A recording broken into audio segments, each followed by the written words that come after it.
করেছেন যে নিজের খায়া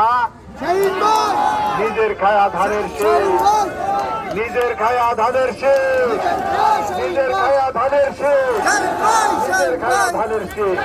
সুতরাং আপনারা যে কর্ম দেখিয়েছেন আজকে, আমি অত্যন্ত কৃতজ্ঞ এবং আমি আজীবন আপনাদের কাছে ঋণী থাকবো এবং আগামী নির্বাচন পর্যন্ত আপনারা এইভাবে ঐক্যবদ্ধ থাকবেন, জনগণের পাশে থাকবেন, জনগণের সেবা করবেন এবং পরবর্তীতে আমাদের নেত্রী রাষ্ট্রনেত্রী বেগম খালেদা জিয়া আবারও এই দেশের প্রধানমন্ত্রী হবেন, এটা আমরা আশা করি।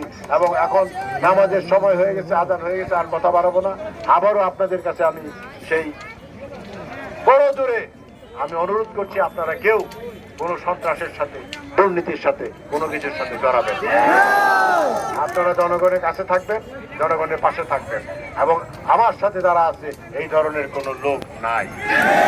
তাই ভাইরা, আমি আর কথা বাড়াবো না। আবারও আপনাদের কাছে আমি চির কৃতজ্ঞতা প্রকাশ করে আমি আমার বক্তব্য এখানে শেষ করছি। আল্লাহ হাফেজ। বাংলাদেশ জিন্দাবাদ, বাংলাদেশ জাতীয়তাবাদী দল জিন্দাবাদ, শহীদ জি অমর হোক, রাষ্ট্রনেত্রী বেগম খালেদা জিয়া জিন্দাবাদ জিন্দাবাদ, আগামী দিনের রাষ্ট্রনায়ক তারেক রহমান জিন্দাবাদ জিন্দাবাদ। আসসালামু আলাইকুম।